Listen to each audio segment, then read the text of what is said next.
Hello, I'm Stuart Bowes, and you're watching or listening to the Net Hero podcast. This is a podcast for you if you care about what we're doing to the planet. You don't have to be an eco-warrior. We believe business is the solution to making things better. But we're for people who want to make that difference by either cutting their emissions or coming up with ideas that can help us do things a bit better. We've featured politicians, academics, lots and lots of business people, entrepreneurs, inventors, and of course people who are just interested in doing the right thing. So sit back, listen and enjoy, and make sure you subscribe to the podcast. Please share it with your friends and colleagues, and you can always check out our two websites that cover all of this, Energy Live News and futurenetzero.com. This podcast is purely editorial, so sit back and enjoy this week's episode. We've got to go green. We've got to go fast. That's what old Eddie, if you've seen any of his videos, Crazy Ed Miliband is doing. And Labour have done a lot in the last few weeks. They've gone for ripping up the planning rules to try and make sure that there's plenty more gusto behind their green revolution. The launch of GB Energy and their board. There's lots been going on. But one of the things that they're facing is the balance. As we do more and more infrastructure building, there is a cost to the environment, whether that be wind farms, whether that be pylons, all of that. And there are two sides to it. One is, as the government says, the NIMBYs, people don't want it because it doesn't look nice or they don't like it. But there's a more serious side to it, which is about biodiversity. Whatever we do, whether we're building a nuclear power station, a solar panel farm, a wind farm, we will be damaging the environment. Companies have been struggling with that for decades, frankly. But what are they doing to try and redress that balance? How are they trying to make sure that we can go green without hurting the old green earth? Well, today I'm joined by Heather Lafferty from Statkraft, who is unbelievably an ecologist working for Statkraft. Hello, Heather. Hello. Hi. Nice to be here. Nice to talk to you. So this is very interesting. Now, before we go into it, for people who may not know what Statkraft is, what sort of company are you? Where's it from and all of that? Yeah, so Statkraft has a Norwegian heritage, but ultimately we are a renewable energy company. We are the largest generator of renewable energy in Europe, and we are a global company in energy market operations. So really, the area of the business that I work in is renewable energy development, and that includes projects such as hydropower, wind, solar biomass. And we operate internationally across approximately 20 countries with about 7,000 employees. And I'm based in our Glasgow office in Scotland. Very nice. I bet the weather's a bit neeps and tatties, isn't it? It's grey to say the least most of the time, and it's fair to say we have a majority of the wind and less of the solar. Statkraft is probably known for wind power a lot in this country. It's quite interesting you say they do other things. So they do solar, do biomass. Is that much here, or is that kind of just more internationally? So a lot of it is international. Like I say, we operate in 20 different countries. Yeah. Scotland is predominantly onshore wind. That's our kind of main focus. And in England, it's mainly solar. So we've got a lot of solar operations happening. We also have an operational hydro plant in Wales, and also an operational wind power project in Wales. And then most recently, our recent acquisition is a pumped storage hydro project in Scotland. So that's quite an exciting move into the pumped storage space for us. And that's located just on the side of Loch Ness. Make sure Nessie doesn't pop her head out and do any damage to that stuff. The recent fervour for net zero has brought a lot of this into mind, because we've covered it on the podcast before. Wind farms take years to build. There's loads of planning laws, all of that, and the government wants to speed that up. Funnily enough, we've had a story just the other day from John Swinney, the Scottish minister, saying that basically Scotland has so much wind that it really should be doing more with it, and that includes extending the life of wind farms. Now, I know you're working on a project that's doing exactly that, sort of adding an extension to a wind farm. But before we go into that, you're an ecologist, and for people who would be listening to this, they might think it's quite weird that an ecologist is working for an energy firm. You know, you might work for a charity, you might work for a university. How come you ended up working for a big sort of international energy conglomerate? So my background is in consultancy. So I spent about 8 years working as an ecologist Yeah. for an environmental consultancy. My job at the time was it was actually focused on renewable energy projects because at the time the company I worked for specialised in renewable energy, and that meant I undertook all the baseline surveys, collected the data for what species or habitats would be present at a wind farm. And then I would do the assessment, understand what the impacts are, and help inform the design. About 6 years ago, I decided that probably a potential more meaningful position would be to operate this kind of role, but from within a renewable energy company. It's not often you come across these jobs, and in actual fact, the job didn't exist when I joined Statkraft. You made them make it for you. Yes, in short, that is what happened. So I actually joined as a project manager, but it very Right. quickly became apparent that the importance of ecology and biodiversity is gaining more attention, Yes. and we need to be more considerate, and we need to design and develop in a more environmentally and ecologically respectful way. So although I was a project manager, I supported on a number of other projects, but purely from an ecological side of things.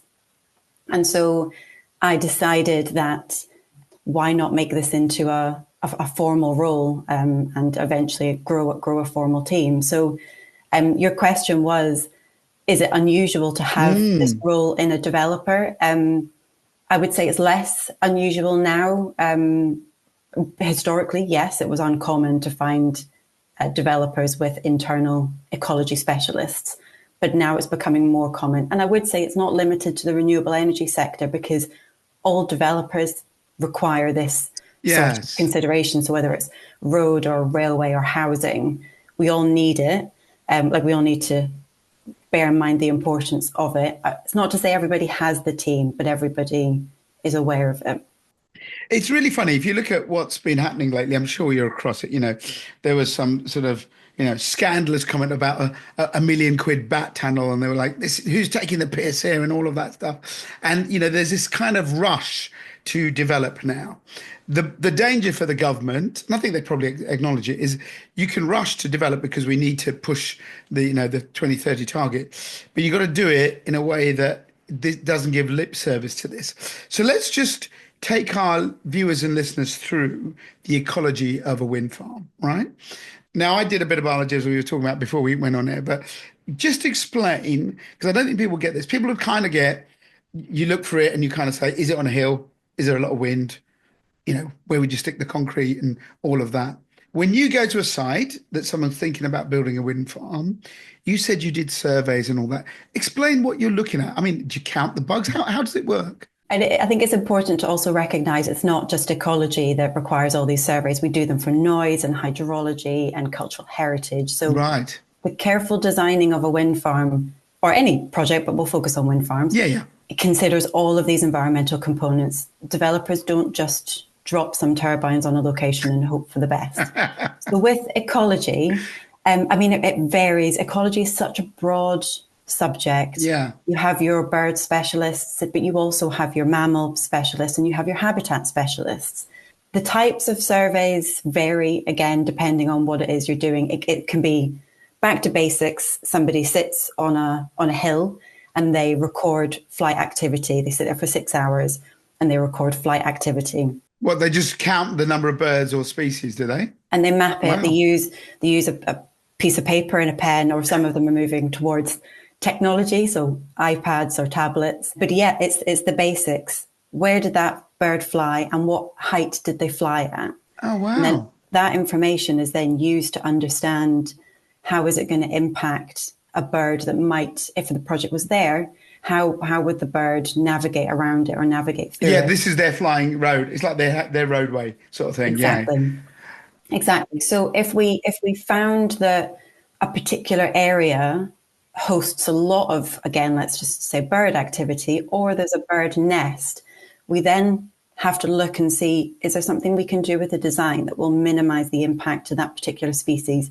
And that might include dropping a turbine altogether if we don't feel that that is the best location for a particular turbine and we can't move it to accommodate ecological constraints, then we might end up just dropping it altogether. On that point, is that because you have to by law, or is it something that you do? Because people may have heard of the term, SSSI, Site of Specific Science or Interest. I can't remember what it's called, but anyway, it basically is that this place has got some really interesting animals, so you've got to protect it. That is a legal requirement. For these things where maybe, I don't know, my bird knowledge is pretty crap. A tawny owl's going through there, right? And then they go, actually, we're going to drop the turbine. Is that because you have to by law, or you do it because you're doing this because it's the right thing to do? Different elements to this. So you mentioned the SSSI, the Site Yeah. of Special Scientific Interest. That was it. So we have, yeah, don't worry, there's lots of acronyms, so it's hard to keep on top of the ball. So we have nationally and internationally designated sites like your SSSIs or your SPAs, or Special Protection Areas. They are legally protected, and especially with the international ones, we wouldn't develop within. There are other elements like bird nests, for example. They are legally protected and we have to apply a protection buffer within which we cannot do certain activities. When it comes to flight activity, we have to determine whether or not the impact is likely to be significant. And so at that stage, it's more of a, do we feel like we need to be dropping the turbine or moving it? It's not always going to be a legal requirement. Okay. But ultimately, when a project is determined for a planning consent, they'll take into consideration whether or not the project is likely to have a significant impact. So it's in our interest and the interest of the ecology to minimize those impacts as much as possible. You would think, I'm just putting this out there because it sounds interesting. I don't know how to put it this way, but I'll put it bluntly. Would you not have a conflict of interest, right? Because you're doing it, if you're doing it with your ecology hat on, you're going, we shouldn't have a turbine there. But obviously you're working for a company that builds these things and there's a revenue and there's a kind of, profit margin. How does it work? Would you be able to veto a turbine because you said, do you know what? The risk to these animals or whatever species is too great, even if it loses revenue? Yeah, so it's a really good point about the conflict of interest. Yeah. And I don't do the assessment. So yes, for me, in my opinion, there would be a conflict of interest if I was the one collecting the data, doing the assessments and making the decision on whether it's a significant impact or not. Because of that, I don't do the assessments. So we appoint independent consultants who will go out and collect all this data. Right, So, I was going to say. yes, that's probably an important point to It make. is, yeah, yeah. It's not me who collects the data and does the assessment. Ultimately, I'm an internal auditor. So, and I engage with the consultants to understand if they are telling me, yes, we've got lots of bird activity. Yes. And in their independent opinion, this is a problem for the project. I then take that advice on board and I understand it with both hats on. Ultimately, I have a business hat on, but I also have an ecology hat on, and I can engage with the project manager who will make the decision on what is the best way forward for the project. That is really interesting. I think I'm glad you cleared that up because I did wonder because that would be tricky because in all those things. What about other animals? We don't have wolves. Well, maybe we've got a couple of wolves up in Scotland now. I don't know. But, we don't have bears. We don't have things like that. So mainly probably amphibians, insects and all that. How do you survey them? And again, what importance? People like furry things, don't they? They don't really like bugs. So if a few bugs get squished, people go, well, who cares? An ecologist, you probably got to see them all the same. Yeah, it's a really good point. So in terms of our wider surveys we do, we do have other mammals that we need to take into account. So yes, we don't have the big, I don't know, in inverted commas, exciting ones like the bears, but we have incredibly important mammals like we have our pine martens, our badgers, our otters, our beavers. Yeah. And also bats. So all of Of course, them, yeah. yeah, all of them require detailed surveys so we can understand what the potential impacts are to them. It's an interesting point you say on the invertebrates as well, because I think typically People don't really, yeah, exactly. They're not bothered, are they? they're less excited yet, that people like to focus on the big fluffy animals. But I think the route that Statcraft is going down now is we've actually partnered with a conservation organisation called BugLife. Uh-huh. So we've got a corporate partnership with them. And the purpose of that agreement is really to bring them on board when we design we might come on to talk about it later, but with our projects, we put in place what are typically called habitat management plans. And they are long-term commitments to improve the land for biodiversity. So it can be anything like planting woodland or creation of wildflower, less common in wind farms, but or grasslands. And we've brought BugLife on board to help understand what measures can we put in place to benefit our invertebrates. Because ultimately, if we're looking for a healthy ecosystem, Yeah. you need the basics, you need the invertebrates. You do, don't you? Yeah. They're the core of the food chain. If you don't have a healthy abundance and diversity of invertebrates, there's not a huge amount of hope for everything that then comes after.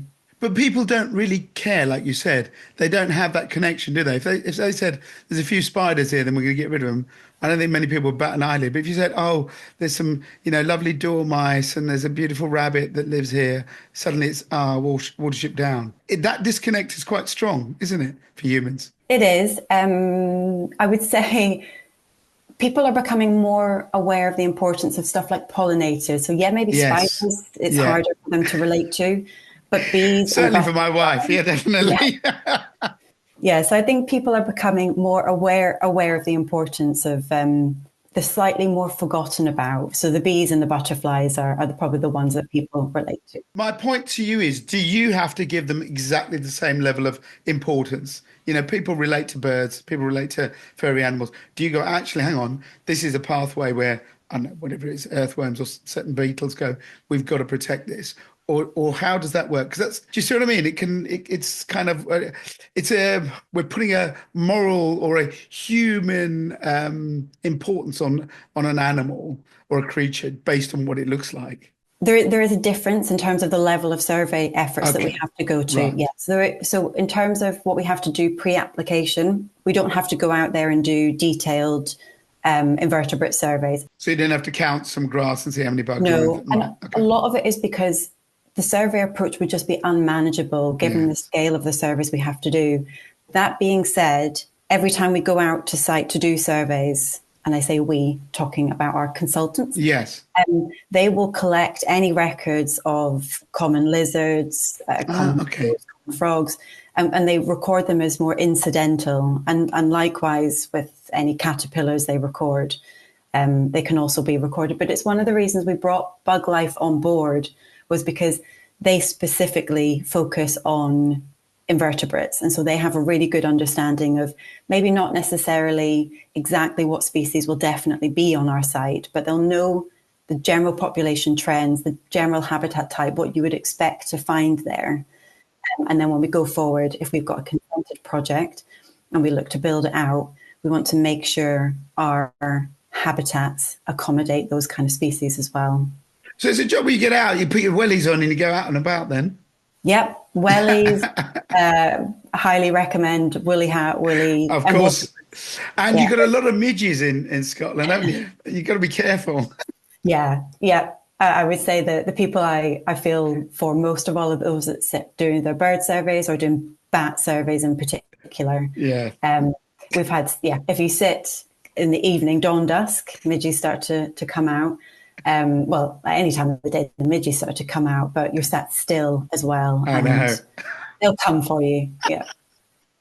Where are wind farms built? Because we get an impression that it's probably just farmland, but it's not always, is it? So could it be? I mean, they're never built in woodland, are they? Are they generally open places? Yeah, generally open places. They can occur in woodland. Typically, we would like to avoid, especially native broadleaf, but it's not uncommon to find them in like commercial forestry.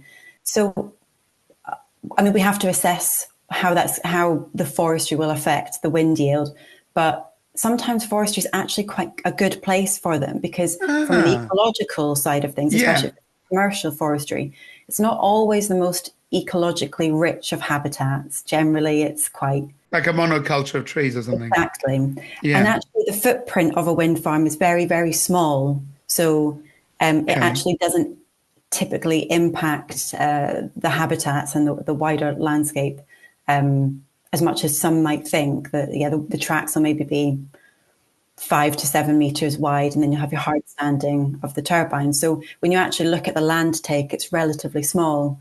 But yes, I mean, wind farms are located in the windiest places we can possibly put them, bearing in mind other constraints. Yeah. I mean, if it's built on like a rocky, that's difficult to build engineering, right, isn't it? Exactly. So there's the Yeah. engineering side of things, and Mhm. then we have to take into account landscape. And we previously were talking about the designated sites, the triple Yeah. SIs, Yeah. SPAs.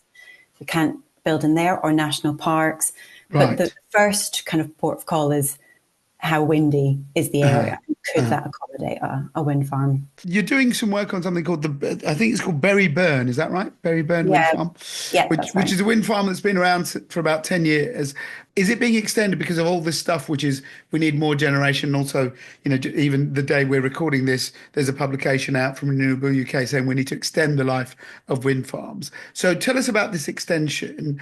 Where is Berry Burn for a start? Which part of Scotland? It's in Murray in Uh-huh. Scotland. Yeah. Right. So yeah, Berryburn extension is a 9 turbine extension. We got consent for it maybe 3 years ago now, 3 or 4 years ago, and it's an extension to an existing Statkraft project called Berryburn, which is a 29 turbine project. We started looking at it back in 2019. So these developments of these kind of projects take time, and Yes. it's really interesting, or it's really important, I think, to bear in mind the targets we have to develop new renewable energy. I think in Scotland, we're looking to have 20 gigawatts of Yeah. onshore wind by 2030, I think it is, which is more than double what we currently have installed. So it's a huge push to develop new projects. And then you previously mentioned the repowering as well. A lot of our projects are going to be coming to the end of their life, and the developers, or the owners, will be considering what they do with that asset. Do they repower? Do they decommission? And all of this needs to be considered in the grand scheme of meeting our net zero targets. So for this one, these nine that are coming in, I assume you're now doing the surveying for all of this. So are they Yeah. just going to be built in between the others, or do you have to go onto fresh land? What sort of things are you looking at? The 9 turbines are located to the east of the operational asset, so all nine kind of hug the edges of it. Uh-huh. We did all our baseline surveys back in 2000. Well, we wanted to do our baseline surveys back in 2019. Of course. Um, Then a certain disease struck. yeah, well, yeah, a certain wildfire came through, and Uh-huh. Oh yeah, so yes, actually wildfire. Yeah. yeah, that's a good point. We had a double whammy with this Yeah. one. Yeah. Yeah, back in 2019, our surveyors were getting ready in the April to get out on site and start collecting all the data for our baseline, and a big wildfire came through. At the time, I think it was the largest wildfire in Scotland. It's since, unfortunately, been overtaken by another wildfire, but it started maybe a few kilometres southeast of us, but the wind was particularly strong at that time, and it just carried it rapidly, and it came through our proposed extension site. So Did it burn the existing turbines, or it's just on the new land? remarkably, the existing turbines were not damaged, Oh and we wow. shut down the asset Yeah. for health and safety reasons. The other thing we did was after the fire, but more so when we were looking at the extension, we wanted to understand the extensiveness of the fire damage, and that's impossible on the Yeah. ground because you just Yeah. can't get a feel for it. So we commissioned a drone survey, and that provided a lot more information than we had anticipated, including how little damage there was to the operational asset. What we found was the tracks and the infrastructure in some parts actually acted as a fire break. So Ah. it prevented the fire traveling to other parts of the site, which was an unexpected benefit. But yeah, so on the Berryburn Extension project, we're now at the exciting stage where we're getting ready to build it. Hopefully, towards the end of this year, we'll start construction. Right. And so, my job as the ecologist on this is getting all the measures in place to start. I previously mentioned our habitat management plan measures. So, this one, we're in the exciting stage of that project where we're starting to implement things on the ground. What are the things that you've got to put in? So, are there birds? Do you have to put some tunnels in for sort of, dormice and rats and things like that? What are you doing to sort of make sure that when this is built, it's not damaging the ecosystem? Yeah, so with this one, or maybe taking a little bit of a step back, when we start designing the mitigation and enhancement measures that we're going to put in place long term, it's important to look at what the site, in this case, should have been like naturally. Right. What is the land, and what does it support, or what should it be supporting if it's in a degraded form? On this particular project, the land has historically been managed for grouse shooting, which is not uncommon in Scotland. And what that means is the land has been drained over years. So they take the water off of the site by cutting in drainage ditches, ultimately, that takes water away from the site. It dries out the land, and it creates more, in this situation, more heather Uh-huh. abundance. And that's good for grouse. So that's how the land has previously been managed. But typically, in the absence of the ditches and the drainage, this should have been a really rich peatland ecosystem. Mm. And peatland is something we haven't actually spoken about on this, but it's a huge talking point in Scotland, not just in the renewable energy industry, but understanding the importance and the value of healthy peatlands for biodiversity, but also for combating climate change. Yes, they're very So important. Yeah. incredibly important. And so that's our main focus on Berryburn Right. extension. So our proposals are to, I mentioned the ditches, to block those ditches, preventing the water from leaving site, and that will raise the ground water table, creating a much rich blanket bog habitat is what we're looking for, and that Oh, needs wow. that needs wet peat to thrive. So But yeah, how we'll will you build the turbines if the soil becomes more moist and sort of, peaty? Yeah, so it's not going to become completely waterlogged. We're Okay, not going to right. have a flooding risk. We want to maintain the water table within about 10 meters of the surface. It will Okay. fluctuate as the seasons change and rainfall changes. But we're not anticipating, well, it's not in anybody's interest to kind of flood it all out. So the turbines can operate at the same time as establishing a healthy peatland ecosystem. So that'll be a big one. That's good for obviously CO2 absorption and that and fixing. What about animals and bugs and things like that? Yeah, so the other things we're doing on this project is there was, along with the fire, was a huge area of woodland was burnt. So we are not actually resulting in the loss of any woodland, but in recognition of the birds and the mammals that will be there, they ideally need some woodland as a bit of shelter. And so we're going to establish, it's over 20 hectares of a native broadleaf woodland that will allow everything to thrive, really, from your invertebrates to your small mammals having somewhere to So shelter. you're going to plant a wood basically. Yeah, yeah. We're going to Okay. have an area of broadleaf woodland planting. And that's actually going to be located within the operational Berryburn site, because the area that our turbines are going is more conducive to peatland restoration. So you don't want to plant woodland at the same time as trying to raise the water table for peatland, because the two contradict each other. So instead, we found another area nearby to the operational asset where we can establish this broadleaf woodland. And the overall aim is to create this real kind of healthy, holistic approach to the positive relationship between renewable energy and biodiversity. It's not uncommon that people think the two can't coexist together.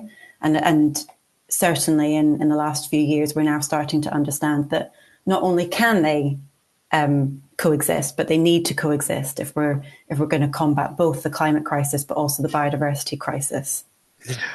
Before we end, let's just talk about where all this leaves us. There's, you know, this push for more development. There's big pushing on changing the planning laws, as we talked about right at the beginning. Are people like you going to have to be more forthright? Are they going to have to be much more of these kind of, you know, biodiversity's angles on every project, you think, coming up? Because, yes, there's a need for us to have this cleaner power, but there's a balance we've got to strike. So we need more people doing these things, don't we? I see the ecology industry as being a growing and a thriving area to be in. And I think I have done in the past kind of career talks to university students. I didn't know this job existed when I was doing my zoology degree. Maybe it didn't exist when I was doing my zoology degree. And I'm really keen to encourage people and educate people on the types of jobs that are out there. There's so many jobs for ecologists to support us in the kind of green transition. And I think not only from my job as an internal ecologist within a developer, but the consultants we rely on, the statutory bodies we rely on, government bodies, like we're talking about the big push to get projects onto the ground. And government is aware that there is also the biodiversity crisis, which we need to address. And planning policy is changing to address that. I think on the previous podcast about ecology, you were talking about net gain, biodiversity net gain. Well done. Yeah, I did my research. And so all of these things are becoming much more talked about, as they should be. And I think as we continue to push for establishment of more renewable, well, all projects, but more renewable energy projects, you'll see many more jobs being created to fill that gap, to make sure we're getting that balance right. Well, I think you're doing a good job. Although I haven't seen any animals saying that Heather's helped me out. But hey, well, I'm sure you need some testimonies like a TripAdvisor for bugs. Well done. Very interesting stuff, Heather. Thank you so much for joining us. Thank you very much for having me. It's been a pleasure. No, it's been a pleasure. And, people are, maybe younger people are watching this, become an ecologist. There's a big role to play in the green energy transition, I suppose. Yeah, there is. And I hope so. I hope it does inspire people to venture into this part of the industry. Well, best of luck with this new extension that's going on. Thank you for joining us on the Net Hero podcast. Thank you. What do you think, ladies and gents? Drop us a line on social media. You know how to get in touch. Make sure you subscribe to the podcast. Thanks to Zoe for production. We'll see you next time. You've just heard the Net Hero podcast from futurenetzero.com. Join us as we help you find ways to cut your carbon footprint as we head towards net zero. Subscribe and follow us on social media. futurenetzero.com. Better business, better planet.